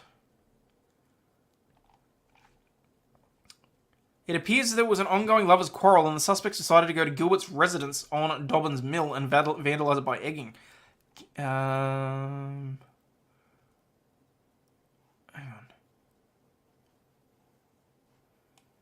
Jonathan Gilbert. Oh, it doesn't specify his age. Okay. It appears there was ongoing. The suspects decided to go to Gilbert's residence in Dobbins Mill and vandalize it by egging, the Spalding County Sheriff's Office explained in a statement. When Gilbert saw what they were doing to his residence, he came out of the house unarmed to confront them. After Gilbert approached the subjects, Morgan allegedly shot him multiple times before the suspects fled the scene in a car. Even though he was accused of pulling the trigger, the sheriff's office said that all three suspects will be held accountable. Because they all plotted and planned together and travelled to the location with the intent to commit a crime that led to the murder together, they're all just as culpable as if they had pulled the trigger themselves, the press release explained. I'm not sure if I agree with that, but I understand if that's the legislation and the way that they've got it set up. They went to egg a house. The victim confronted them while they were doing it. He lost his life, and they drove off to leave his body in the middle of the road. That's pretty cold. Together, they bought the ticket. Now they can take the ride. Spalding County Sheriff's Office is actively investigating the incident. There are no additional details at this time. Okay, no idea what any of those comments are about.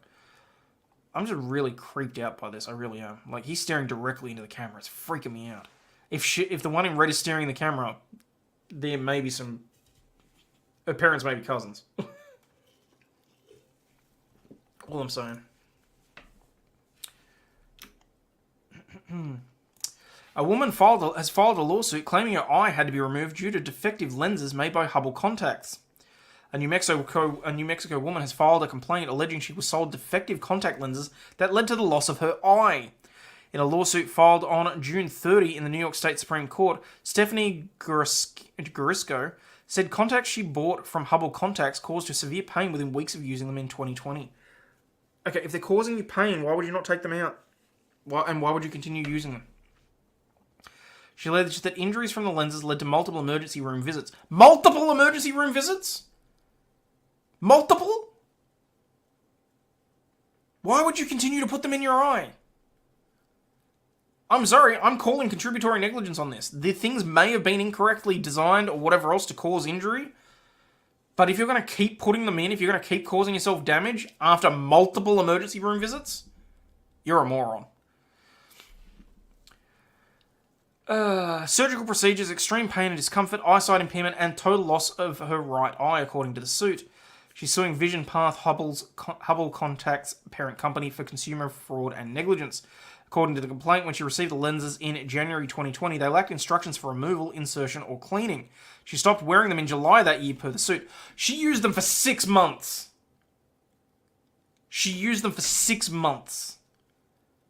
No, I'm sorry. That's on you. You dumbass. Like, seriously.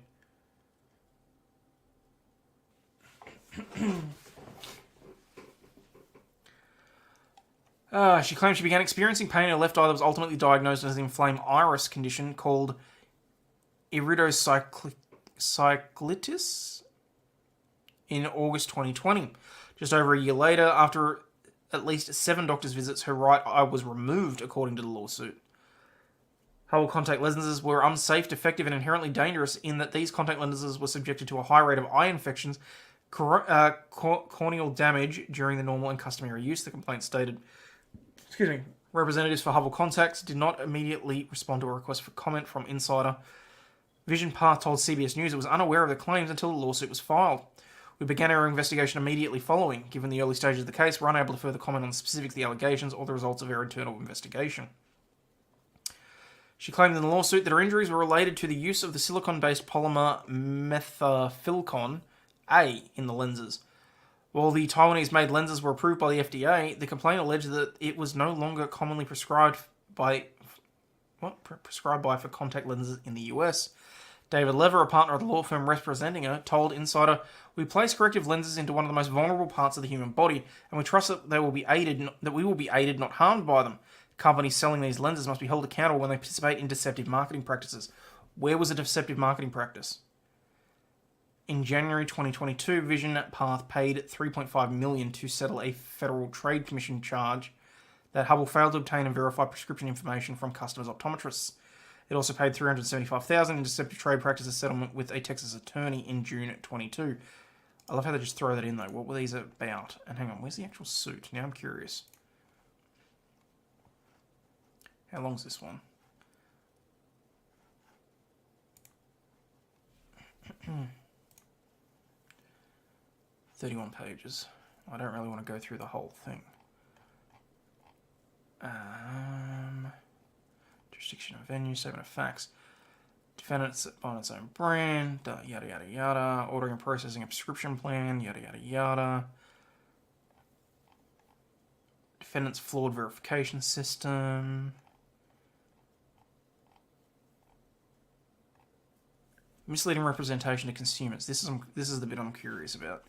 Defendant knowingly and deliberately misled potential consumers about its customer satisfaction rate with the Hubble contact lenses by pointing to customer reviews.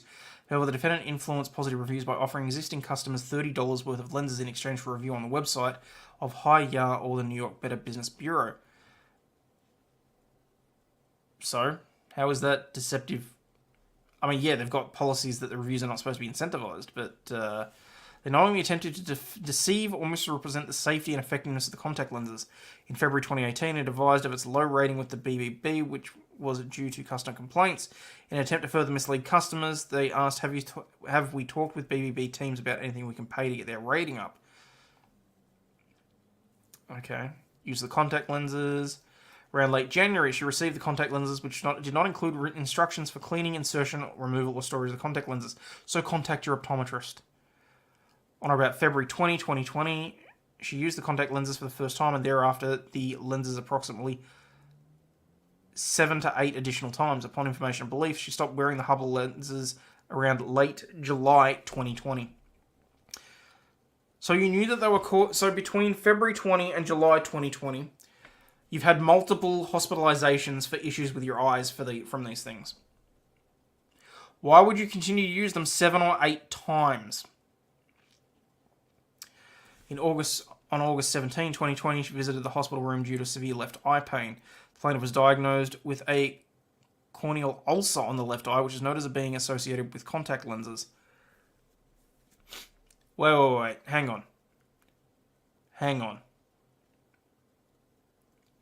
If they're saying that there were no instructions with the contact lenses, did she not clean them between January and August, and she stuck them in her eye again as well? Oh, there are so many ways that I'd be thinking about tearing this apart. If all she's done is put them away and then taken a dirty contact lens without putting it in contact lens solution or anything like that, and putting it back in her eye month on, no wonder she got a fucking eye infection that took out her eye. On or about August 19, 2020, plaintiff visited the urgent care centre at Eye Associates for left eye pain, subsequently diagnosed with corneal neovascularization and iridocylitis in the left eye. On or about August 21, visited Eye Associates one more time, continued itchy, red, painful eyes with constant tearing and swelling. Plaintiff was subsequently found to be suffering from a corneal ulcer on her left eye. On or about September 18, 2020, the ulcer in the plaintiff's left eye was noted as perforated during an eye exam. Plaintiff's condition was assessed as corneal ulcer and perforated multi-organism infection with near total melt and extrusion of lens. Oh! So the actual lens in her actual eye was extruding from the... I can't do eyes. On or about 6 January 2021, she visited the emergency room for additional eye problems. Plaintiff reported allergic-type symptoms in her right eye, photophobia, pain, discharge, redness, itching, and visual disturbances. Wait, hang on, wait. She's getting all this now in January. Like, August, July, August, September, October, November, December, January. This is like 6 months after she supposedly stopped using them. Subsequently diagnosed with a right corneal abrasion and sclerosis. On about January 11, 2021, diagnosed with a corneal ulcer of the right eye, underlying infiltrate. Plaintiff reported decreased vision in her right eye. On or about February 2, 2021, she underwent a corneal transplant of her right eye. On or about March 5, 2021, diagnosed with a transplant failure of the right eye, underwent an additional transplant in her right eye. However, the transplant was rejected and a new transplant was performed. On about April 8, 2021, underwent an additional surgery for her right eye, which consisted of removal of the retrocorneal membrane, surgical peripheral iridotomy, and wound revision. On about September 17, 2021, underwent complete removal of her right eye with placement of an ocular implant. She now has a permanent prosthetic placed in her right eye socket. During the plaintiff's use of the defendant's contact lenses, she did not know the use of the lenses was hazardous to her health and eyesight. Continues to receive treatment for issues with the left eye to date. Plaintiff repeats and reiterates at the time he mentioned, defendant designed, researched, manufactured, assembled, tested, advertised, marketed, sold, and distributed Hubble contact lenses, which, when used with their intended or reasonable foreseeable manner, created an unreasonable risk to the health of the consumer and to the plaintiff in particular. At all times mentioned herein, Hubble contact lenses were an unsafe, defective, or inherently dangerous condition when used in the manner which is reasonably anticipated for users such as the plaintiff that used contact lenses. At all times herein mentioned, the contact lenses provided no benefit to any class of consumer, including the plaintiff. At all times mentioned, the defendant had a duty of care to create a product that was not unreasonably dangerous for normal intended use. The contact lenses were unsafe and defective, inherently dangerous in that the contact lenses were subject to a high rate of eye infections and corneal damage during normal and customary use, since the defendant did not verify prescriptions and instead used a one-size-fits-all base curve measurement. Alternative designs for contact lenses were available to the defendant that could have prevented or significantly reduced the risk of eye infections and the damage and the resulting injuries caused to the plaintiff without substantially impairing the utility of the contact lenses, which were economically and technologically feasible at the time that the contact lenses left the control of the defendant. Okay, so why didn't she go and use some of those then? The defendant could and should have designed the contact lens so that the risk of eye infections and corneal damage was substantially reduced or eliminated by incorporating proper verification of contact lens prescriptions and using updated contact lens material in the creation of the contact lenses. I would argue buyer beware on this, frankly. But anyway. Contact lenses were unsafe, defective, or inherently dangerous at the condition at the time of the departure from the possession. At all times mentioned herein, the contact lenses were expected and did reach the usual consumers, handlers, and persons coming into contact with said product, including the plaintiff without substantial change in the condition that they were designed, research, blah, blah, blah. The contact lenses failed to perform as safely as an ordinary customer would expect. But were they used in the intended use? Injuries directly resulted from her use of the contact lenses in a manner in which it both was intended and reasonably foreseeable by the defendant. At all times herein mentioned, Hubble... Okay, get her up on the stand. First things I'm asking. How often did you use them? How were they stored in between use? If these caused initial issues, why did you continue using them? Did you engage in any other activities in between August and January that may have caused issue with your right eye? Do you have any genetic abnormalities? Is there anything that could have caused this to be any sort of natural occurrence that was aggravated potentially? Because, even if they have to concede that it may have aggravated it, then it's still going to be significantly less in terms of damages. At all times here mentioned, the defendant knew or should have known that its contact lenses were in a defective condition and inherently dangerous and unsafe. At the time that the plaintiff utilised the contact lenses, she did so for the purposes in a manner normally intended, namely for the use as daily wear contacts. The defendant voluntarily designed the contact lenses in a dangerous condition for the use by the public and in particular the plaintiff. Okay, so we've got failure to warn, so basically saying that there was no information in the packet or whatever. Failed to warn adequate warnings, care instructions on its website or in the packaging. Failed to provide timely and adequate postmark warnings and instructions for that they knew that there was a risk of injury associated with the use of the contact lenses. Direct and proximate result of the defendant's placement. God, see, this is why we wind up with bags of nuts that say warning may contain nuts. You know? Seriously. Breach of express warranty. Breach of implied warranty. Breach of implied warranty for fitness of particular purpose. Fair. Negligence. The annoying thing is she's probably going to get up on these. Negligent misrepresentation, and I don't necessarily think she should. Violation of consumer fraud law. Okay, where's the pref relief? Demands judgment in the sum of the money having a present value which exceeds the jurisdictional limits of the lower courts, which would otherwise have jurisdiction in this matter, along with other such further relief as the court deems fit and proper. Okay, so it's an amount to be proven at trial, as well as anything else that the court deems fit. Okay. So there you go. Interesting. Lose an eye. Sue the contact lens company. Why not? I don't know how she'll deal with this, frankly. There's a few things there that I think she may get up on. I don't think she should. But, we'll see. Alright.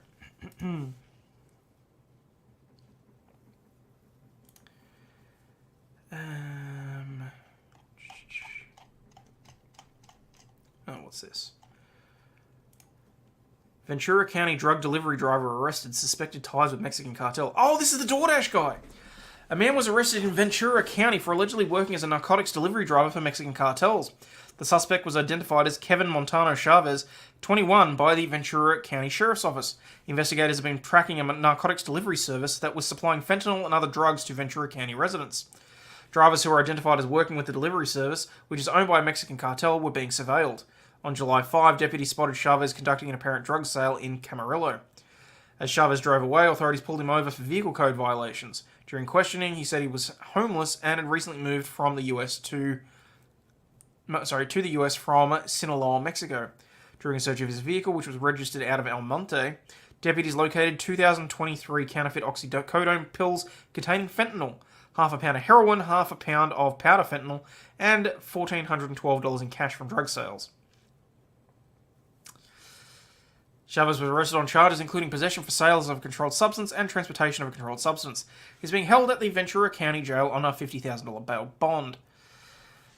Profits from the narcotics sold by these delivery services are being funneled back to those in the drug cartels operating in Mexico.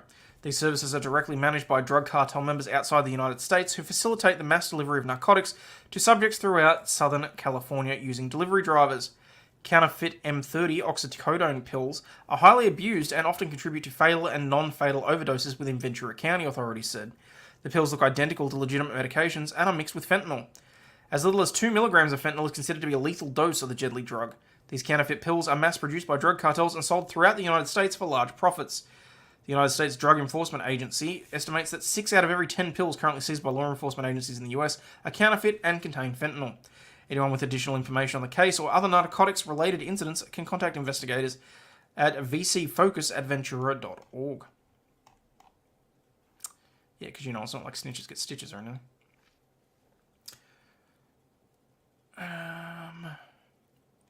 What the fuck? 10-year-old ends up in hospital after drinking 6 bottles of water in an hour. A 10-year-old has ended up in a South Carolina hospital after his family said he drank 6 bottles of water in an hour. Ray Jordan's parents said it happened over the weekend while they were visiting a family in the Columbia area. He almost seemed like he was on drugs, drunk, even mentally handicapped at that point, Jeff Jordan said. Ray's parents said he was running outside with his cousins and got exhausted from the heat. He'd gone in and gotten himself some water. We didn't realise how much he had gotten. Ray ended up drinking six bottles of water from 8:30pm to 9:30pm. His parents said his first symptoms of water intoxication began at around 10:30pm when he started throwing up. They took him to the Prisma Health Children's Hospital in Columbia, and doctors found his sodium levels in his blood to be extremely low. From 4am to noon, doctors gave him sodium and potassium to regulate his blood. At 1:30, he just woke up and asked for food, and he was like, "Where am I? What happened?"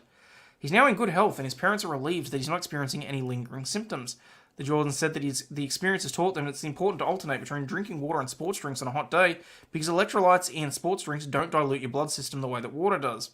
They hope this story makes more people aware of the dangers of water intoxication, especially during the summer.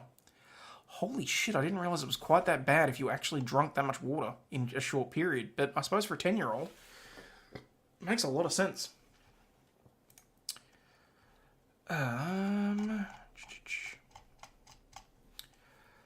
A judge has held Washington State in contempt for not providing services to mentally ill people in jail.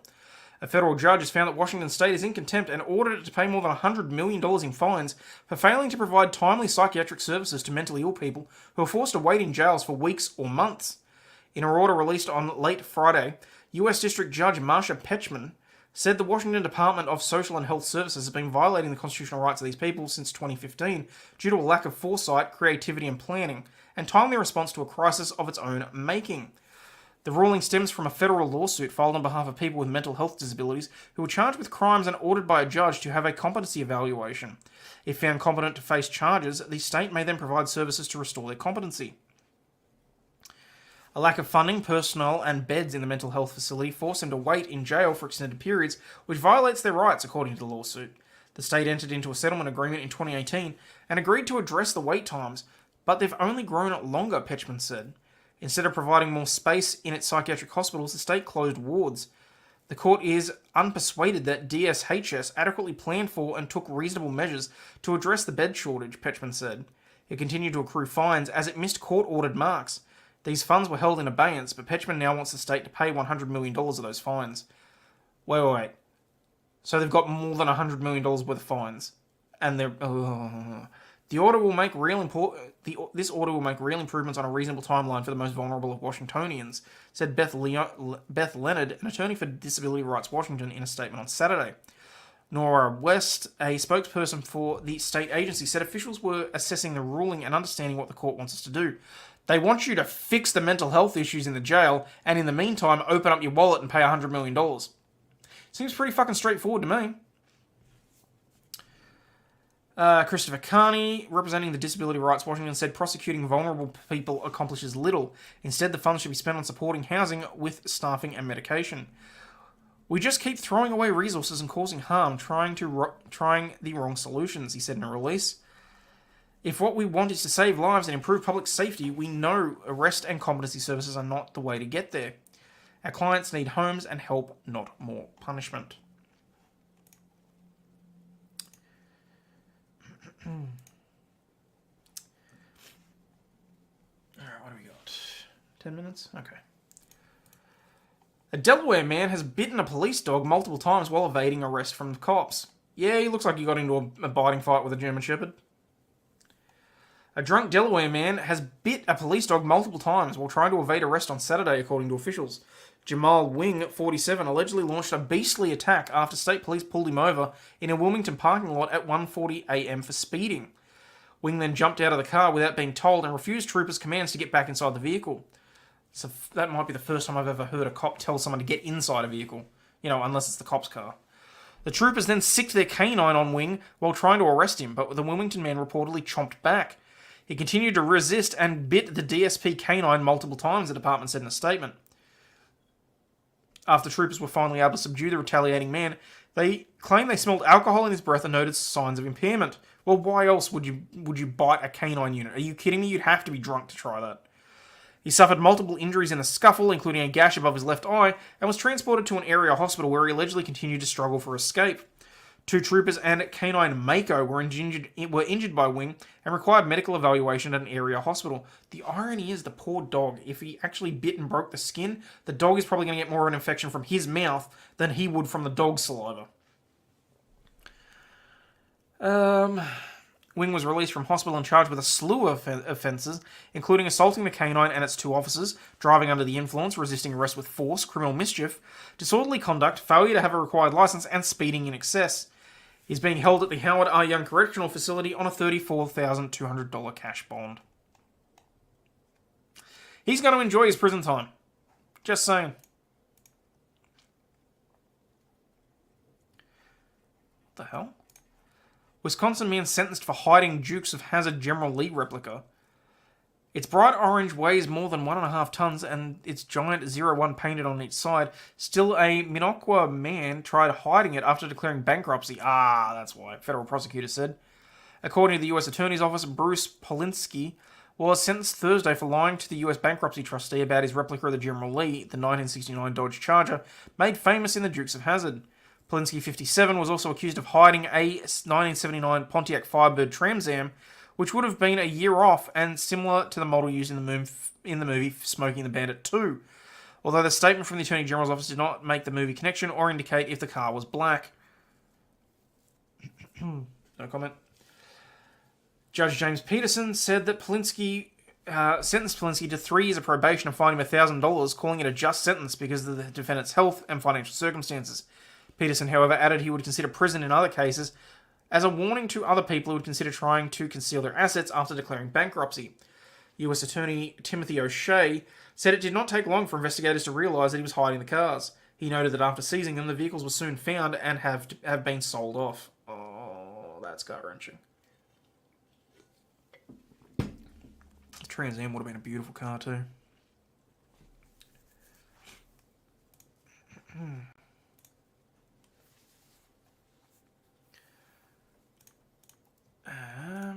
Where'd my Gimpy go? Oh, there it is. Alright, we'll finish out with this one. World's most dangerous plant that can cause suicidal thoughts is now in the UK. That's right, people. Australia's exporting some of our more dangerous stuff. The Gimpy has made it to the shores of the United Kingdom. Literally says, do not touch.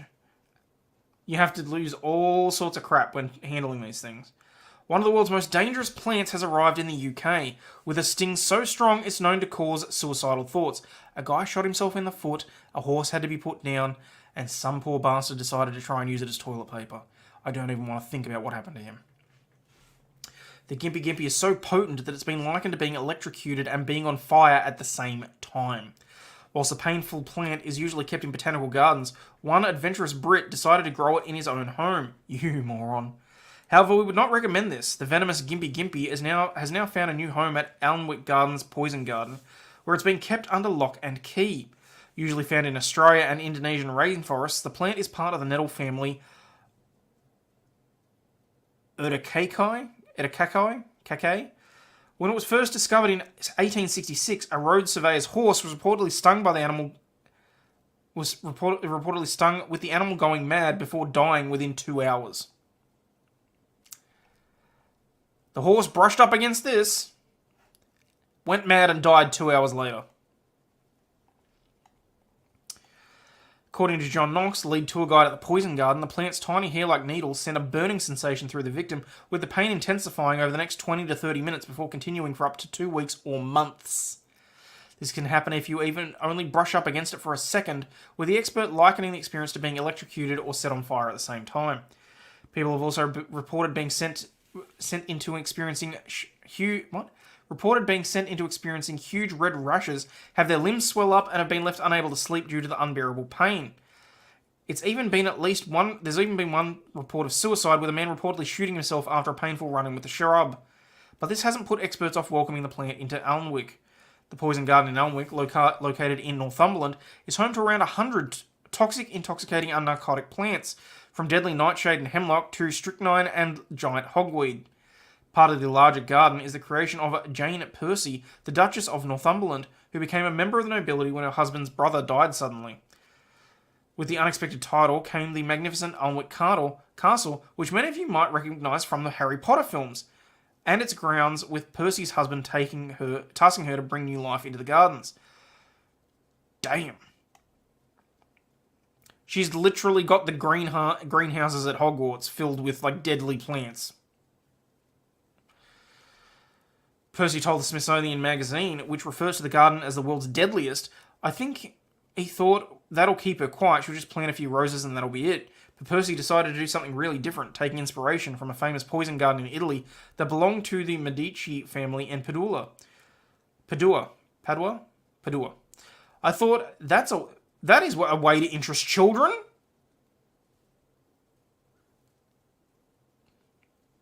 Children don't care that aspirin comes from the bark of a tree. What's really interesting to know is how a plant kills you and how the patient dies and what you feel like before you die. Holy crap, someone check this chick's basement. I mean, they've got the Hogwarts castle, maybe check the dungeons.